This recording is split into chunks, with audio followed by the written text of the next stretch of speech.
There's an anchor for my soul. I can say it is well.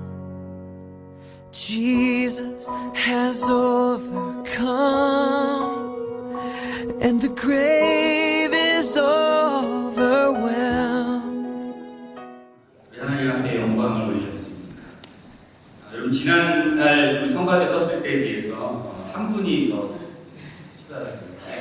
소리가 많이 다르죠. 네, 많이 다르고 여러분 우리가 주님의 몸이잖아요. 우리 교회가 주님의 몸인데 여러분 한 사람 한 사람이 그래서 이 몸에 갖고 있는 영향력이라는 게 있어요. 우리가 몸이 어디가 손톱이 조금만 이렇게 잘못 다쳐도 몸이 다 아픈 것처럼 우리 몸에 미치는 영향들이 한 사람 한 사람이 다 갖고 있다는 거예요.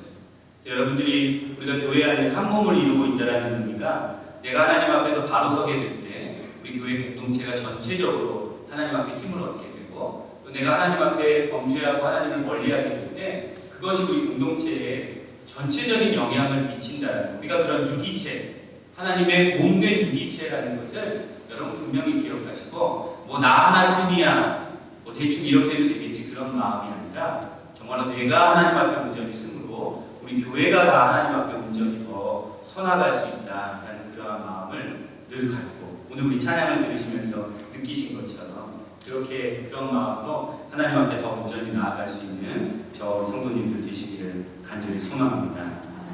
여러분 오늘은 우리 마태복음 4장 1절부터 4절 말씀을 가지고 사람은 무엇으로 사는가 라는 제목으로 하나님의 말씀을 19세기 러시아의 유명한 그 소설가 중에 톨스토이라는 소설가가 있죠. 여러분 자막에 보시는 것처럼 이 사람이 쓴 단편 소설 가운데 사람은 무엇으로 사는가라는 소설이 있습니다.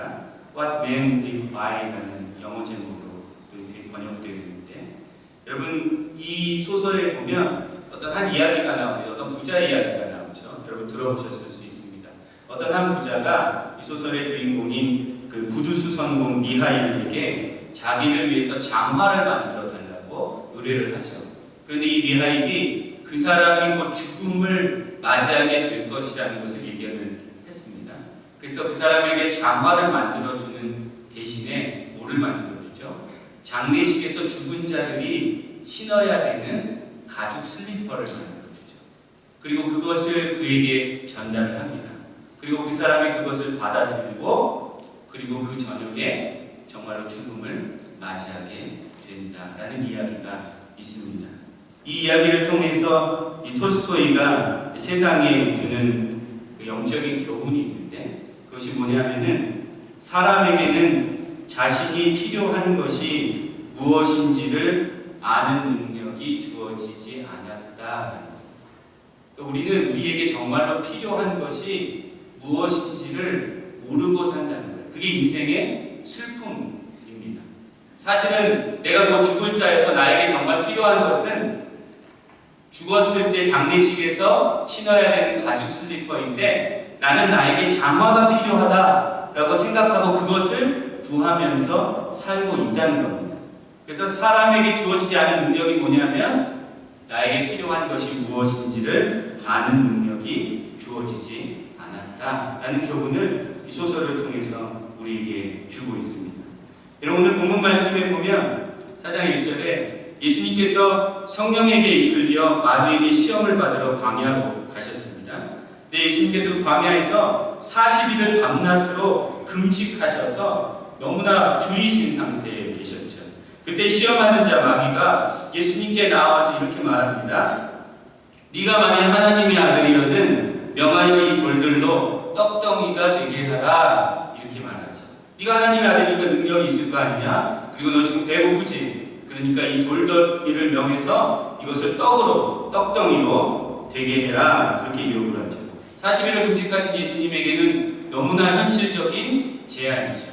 너가 배고프고 너에게는 그만한 능력이 있으니까 이것을 가지고 이 돌들을 떡덩이로 만들어봐라 이렇게 유혹을 합니다. 그때 예수님께서 무엇이라고 대답하십니까? 오늘 보면 4절 말씀에 보니까 예수님께서 이렇게 말씀하십니다. 기록되었으되 사람이 떡으로만 살 것이 아니요 하나님의 입으로부터 나오는 모든 말씀으로 살 것이라 하였느니라. 이렇게 말씀하시죠.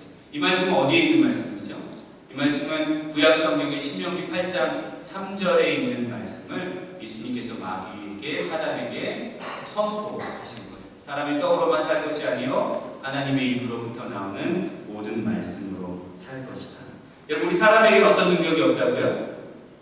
어떤 능력이 주어지지 않았다고요? 나에게 필요한 것이 무엇인지 아는 능력이 우리에게는 주어지지 않았습니다. 근데 예수님은 그 능력이 있으셨습니까? 있으셨어요. 예수님은 사람에게 진정으로 필요한 것이 무엇이다라는 것을 예수님은 분명히 알고 계셨습니다. 그래서 사단의 유혹에 예수님께서 이렇게 말씀하셨어요. 예수님의 이 말씀의 의미는 무엇입니까? 예수님이 말씀하신 이 말씀의 의미는 사람에게 떡 혹은 음식만큼이나 혹은 떡보다 더 중요한 것이 있는데 그것이 무엇이다? 바로 하나님의 말씀이다. 우리가 음식을 먹어야 우리의 육이 사는 것은 사실이지만 그것보다 사실은 더 우리가 간과할 수 없고 중요한 것이 우리가 하나님의 말씀을 먹어야 우리의 영혼이 살게 되는 것이다 라는 것을 예수님께서 이 말씀을 통해 우리에게 가르쳐 주셨어요.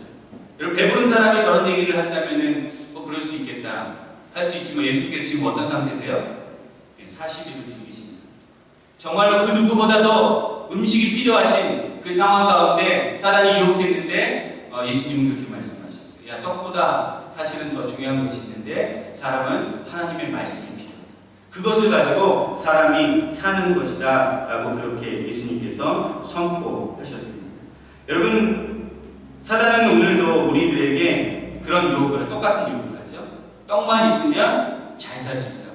떡만 있으면 여러분들도 행복하게 살 수 있다고. 그리고 떡을 만들기 위해서 열심히 살라고 우리에게 그렇게 유혹을 합니다. 이것은 현실적이 되라는 얘기예요. 뜬구름 잡지 말고 현실적으로 살아라. 너에게 정말 필요한 게 뭐냐? 떡이지 않냐? 음식이지 않냐? 돈이지 않냐? 우리에게 그런 현실적으로 살아라고 사단은 우리에게 유혹을 합니다. 제가 예전에 어려서 교회를 다닐 때 그때는 가정이 아직 전체적으로 구원을 받지 못해서 교회에 다니는, 그러니까 아내만 교회를 다니는 그 가정들이 많이 있었어요. 그래서 교회 집사님들 보면은 혼자 교회를 다니면서 그 남편들에게 핍박을 당하는 분들이 많이 있었어요. 그때는 가정 폭력도 많았잖아요. 막 술 먹고 남편들이 막 폭력을 휘두르고 그랬죠. 그런데 남편들 교회 주변에서도 그 예배를 드리다가 막 너무 동네에 싸움이 일어나서 가보면 그런 상황들인 거예요. 남편한테 핍박을 받는 교회 집사님의 모습을 제가 봤던 것들이 기억이 납니다. 그때 그 남편들이 했던 말이 뭡니까? 야, 예수 믿으면 밥이 나오냐? 예수 믿으면 돈이 나오냐? 왜 그 귀한 시간을 교회에 가서 쓸데없이 그렇게 보내냐? 라고 하면서 아내들에게 소리를 지르고 그리고 폭력을 행사했던 모습을 보게 됩니다. 사단은 우리에게 비슷한 유혹을 합니다. 야, 교회 가면 뭐가 달라지냐? 밥이 나오냐? 돈이 나오냐? 차라리 그 시간에 그냥 집에서 자는 게 낫지. 차라리 그 시간에 나가서 일하는 게 낫지. 그래서 돈을 벌고 그리고 밥을 얻는 게 더 맞는 것이지 라며 우리에게 동일한 유혹을 던진다는 겁니다. 그런데 여러분, 왜 하나님의 말씀이 우리에게 절대적으로 필요하다고 예수님은 우리에게 가르쳐 주셨을까요? 하나님의 말씀이 우리에게 필요한 이유는 무엇입니까? 우리 같이 한번 읽어볼까요? 사람은 하나님의 말씀을 통해 생명의 근원이신 하나님과 교제하며 살 수 있기 때문입니다. 하나님의 말씀이 우리에게 절대적으로 필요한 이유는 우리가 하나님의 말씀을 통해서 생명의 근원이신 하나님과 교제할 수 있다는 거예요. 즉 생명력을, 하나님이 갖고 계신 참 생명을 우리가 하나님의 말씀을 통해 받을 수 있다는 겁니다. 그것이 하나님께서 이 세상에 우리 사람들을 살게 하시고 하나님께서 하나님의 사람들을 이끌어 가시는 하나님의 방법이라는 거예요. 하나님의 말씀은 우리에게 무엇입니까? 생명의 양식입니다. 우리가 한 끼만 먹지 않아도 배고파서 막 어쩔 줄 모르죠. 하루만 굶어보면 어떻게 됩니까? 눈이 정말 속된 말로 이렇게 이상하게 되죠. 뭐든지 막 먹어야 되는 그런 갈급함이 있다는 거죠. 그런데 그 우리의 육이 그러한 떡과 음식이 필요한 것과 마찬가지로 우리의 영혼은, 우리의 가장 내면의 깊은 본질은 무엇이 필요하다는 겁니까? 하나님의 말씀이 필요하다.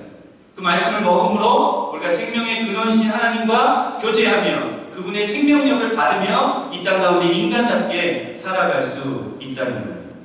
그러면 제가 이렇게 말씀드릴 때 어떤 사람이 이렇게 질문할 수 있어요. 목사님, 근데 하나님 말씀 먹지 않고도 그거 없이도 잘 사는 사람들이 너무 많잖아요. 이런 질문할 수도 있고, 저도 뭐 별로 그거 안 먹어도 별 상관없던데 이렇게 얘기하시는 분들이 있을 수 있습니다. 여러분, 그런 사람들은 있습니까? 없습니까? 예. 그렇게 보이는 사람들이 있죠. 하나님 말씀 없이도 잘 살아가고 있는, 그렇게 보이는 사람들이 있습니다. 그런 자들은 어떤 자들이죠? 그런 자들은 영이 죽어 있거나 혹은 영이 심각하게 병들어 있는 사람. 제가 예전에 죽음에 대해서 얘기했죠. 어떤 종류의 죽음이 있다고 했어요. 우리는 육의 죽음만을 많이 생각하는데 영이 죽은 자들이 있고 육의 죽은 자들이 있고 영원히 죽는 자들이 있다는 거예요.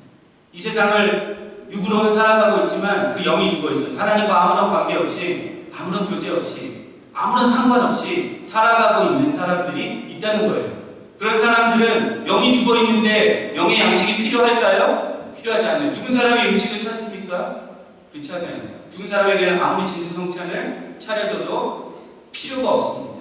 마찬가지로 영이 심각하게 병들어 있어요. 하나님과의 관계를 맺었고 교제할 경험도 있지만 지금의 영적 상태가 너무 병들어 있으면 그 사람은 하나님의 말씀을 먹지 않아도 잘 사는 것처럼 보일 수 있다는 거예요. 그거 자랑할 일입니까?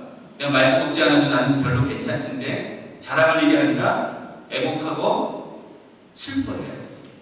내가 하나님의 말씀을 하루만 먹지 않아도, 내가 하나님의 말씀을 한 주만 듣지 않아도 나의 영혼이 병들어가고 내가 정말로 죽을 것 같고 내 안에 배고픔과 허기가 느껴지는 것이 나의 영혼이 살아있다는 증거라는 거예요. 그래서 하나님의 말씀이 우리에게 생명의 양식이라는 거예요. 여러분, 우리의 생명의 양식이 되는 하나님의 말씀에는 세 가지가 있습니다. 첫 번째는 어떤 것이 있죠? 기록된 말씀, 우리의 성경, 기록된 말씀인 성경이 있고, 그리고 이렇게 교회를 통해서 지금 선포되는 말씀, 설교가 있습니다. 그리고 마지막으로 육신이 되신 말씀인 예수 그리스도가 있습니다. 세 가지가 생명의 양식이 되는, 우리가 먹어야 되는 하나님의 말씀입니다. 우리가 기록된 말씀을 함께 읽었죠? 그리고 여러분 지금 선포되는, 교회를 통해 선포되는 하나님의 말씀을 듣고 계시죠? 그리고 우리가 조금 이따 성찬을 통해 육신이 되신 말씀, 예수 그리스도의 살과 피를 나누게 될 것입니다. 가장 완전한 말씀은 무엇입니까? 이 세 가지 중에 예수 그리스도입니다. 말씀이 육신이 되어 이 땅 가운데 오신 예수 그리스도가 가장 완전한 하나님의 말씀입니다. 우리는 성경을 통해서, 그리고 이렇게 선포되는 하나님의 말씀을 통해서 예수 그리스도를 경험하고 예수 그리스도와 교제하고 예수 그리스도를 만나게 되어 있습니다. 그리고 우리가 아는데 살아계신 예수 그리스도의 영의 성령을 통해서 예수님과 교제하고 교통하며 연합하며 살아갈 수 있습니다. 그리고 또 한 가지, 주님께서 우리에게 보이는, 실질적으로 물리적으로 우리에게 경험케 하시는 은혜의 자리가 있는데 그것이 무엇입니까? 바로 성찬입니다. 성찬은 육신이 되신 말씀인 예수 그리스도를 성도들이 먹고 마시며 그분과 교제하고 그리고 연합하는 은혜의 자리. 저기 적혀있죠. 성찬은 육신이 되신 말씀인 예수 그리스도를 성도들이 먹고 마시며 그분과 교제하고 연합하는 은혜의 자리. 예수님이 요한복음 6장 54절에서 55절에 이렇게 말씀하셨습니다. 같이 한번 읽어보겠습니다. 내 쌀을 먹고 내 피를 마시는 자는 영생을 가졌고 마지막 날에 내가 그를 다시 살리리니 내 쌀은 참된 양식이요 내 피는 참된 음료다. 너희에게 참 생명을 주는 참된 양식과 참된 음료가 있는데 그것이 바로 내 쌀이요 그리고 내 피다. 이렇게 말씀해 주셨어요. 그리고 그 말씀이 실제적으로 교회의 성도들에게 실제적으로 임하게 하기 위해서 예수님께서 교회를 통해 무엇을 제정하셨어요? 성만찬, 성찬 예식을 제정해 주셨어요. 그래서 여러분, 우리가 성찬을 통해서 우리가 받는 것은 무엇입니까? 우리의 생명의 근원이신 예수 그리스도의 살과 예수 그리스도의 피를 우리가 받게 되는 거예요.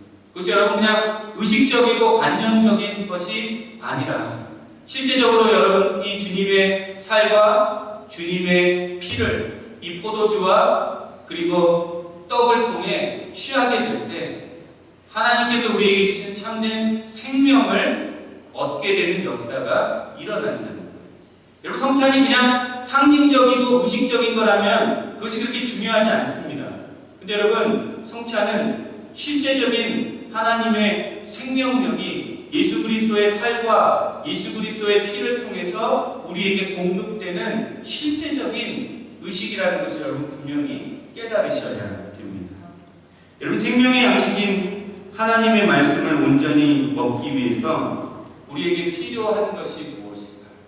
우리 사람은 나에게 정말로 필요한 것이 무엇인지 잘 모른다고 했잖아요. 여러분, 생명의 양식인 하나님의 말씀, 그러니까 기록된 말씀인 성경도 그렇고 선포되는 말씀인 설교도 그렇고 그리고 이따가 성찬을 통해 나누어질 예수 그리스도의 몸과 피도 마찬가지고 여러분, 하나님의 말씀을 우리가 온전히 먹기 위해 우리에게 진정으로 필요한 것은 무엇일까요? 무엇이겠습니까? 그것은 우리의 마음이에요. 우리의 중심. 기록된 말씀인 성경을 읽을 때도 마찬가지고 선포되는 말씀인 하나님의 이 설교를 들을 때도 마찬가지고 그리고 성찬을 통해 예수님의 살과 피를 받고 먹고 마실 때도 마찬가지입니다. 우리에게 정말로 우리가 할 수 있는 최선의 것은 하나님 앞에 마음을 드리는 거예요. 중심을 드리는 거예요. 제가 지난달에 우리 이렇게 연합 예배를 드릴 때 저희 지우가 예배 태도가 굉장히 안 좋았어요. 그래서 집에 가서 이제 얘기를 하고 가르치면서 너가 한국말을 못 알아듣냐? 그렇지 않다. 예배는 하나님 앞에 마음으로 드리는 것입니다.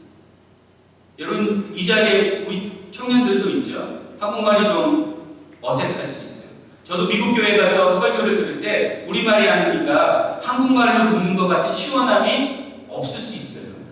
그런데요, 제가 그 자리에 타고 해서 미국 교회에서 영어로 설교를 들을 때 은혜를 못 받느냐? 그렇지 않아요. 더 많은 은혜를 받을 때도 있어요. 왜? 내가 우리말로 듣는 것이 아니어서 의지적으로 내 마음을 하나님 앞에 터드리려고 해요. 그 말씀을 하나님도 놓치지 않으려고 내 마음과 나의 간절함을 하나님 앞에 터드리려고 해요. 여러분, 그렇게 될 때 우리가 하나님의 말씀을 정말 먹게 되는 거예요. 여러분, 음식도 마찬가지 아닙니까? 그냥 늘상 먹는 반찬이고 늘상 먹는 음식이라고 생각하고 거기에 대한 가치를 모르고 그냥 먹어댈 때 여러분, 그것으로 인하여서 내 안에 생명이 얻는다라는 그런 감사하는 감격스러운 마음이 없습니다. 그러나 우리가 음식을 대할 때마다 하나님 앞에 기도하잖아요. 하나님, 이런 음식을 주심을 인하여 감사하고 이 음식을 통하여 나의 육이 살게 하심을 감사하다고 기도하며 정말로 이것이 나에게 생명이 된다는 것을 느끼고 먹게 될 때에 그 음식은 이전에 내가 아무 생각 없이 먹었던 음식과 다른 음식이 된다는 겁니다. 여러분, 하나님의 말씀도 마찬가지예요. 여러분, 개인적으로 말씀을 읽고 묵상하실 때도 마찬가지고 주일날 하나님 앞에 나와서 설교를 들을 때도 마찬가지고 조금 후에 성찬 예식을 통해서 주님의 살과 주님의 피를 받을 때도 마찬가지예요. 아무런 생각 없이 아무런 가치를 느끼지 못하고 무덤덤한 마음으로 굳은 마음으로 그것을 듣게 되고 읽게 되고 받게 될 때 그것은 여러분에게 아무런 역사가 일어나지 않습니다. 그러나 나의 마음과 중심을 다하여 주님의 말씀을 읽고 사모하고 주님의 말씀을 듣게 될 때 그리고 주님의 살과 피를 먹고 마시게 될 때 우리가 하나님의 말씀을 온전히 섭취하며 하나님께서 우리에게 주시는 생명력을 얻게 되고 하나님과 교제하며 연합되는 놀라운 역사가 일어나게 될 줄로 믿습니다. 오늘 말씀의 제목이 뭐였습니까? 사람은 무엇으로 삽니까? 사람은 무엇으로 삽니까? 우리의 육은 음식이 필요하죠. 그런데 우리의 영혼은 사실 우리의 본질은 하나님의 말씀입니다. 하나님의 말씀으로 사람은 사는 것이라고 주님께서 우리에게 가르쳐 주셨습니다. 여러분, 하나님의 말씀의 그 생명력을 여러분 언제나 깨닫고 그리고 하나님의 말씀을 읽을 수 있는 자리 그리고 하나님의 말씀을 들을 수 있는 자리 그리고 그리고 주님의 살과 피를 나눌 수 있는 자리. 그 자리를 이 세상의 어떠한 자리보다 귀하게 여길 수 있는 저와 우리 성도님들이 되시기를 소망합니다. 세상은 여러분에게 자꾸 분주하게 살라고, 그리고 세상에서 더 많은 재물을 쌓으라고 그렇게 우리를 시험하고 우리를 충동질합니다. 그러나 그럴 때 여러분, 예수님께서 마귀에게 선포하신 그 말씀을 여러분 정말 선포하셔야 돼요. 사람이 떡으로만 사는 게 아니라 사람은 하나님의 입으로부터 나오는 모든 말씀으로 사는 것이다. 그것을 선포하고 정말로 나의 시간과 나의 에너지와 나의 모든 것을 다 합하여서 주님의 말씀을 듣고 주님의 말씀을 먹을 수 있는 그 자리로 나아갈 수 있는 저와 우리 성도님들이 되시기를 주의 이름으로 간절히 축원합니다.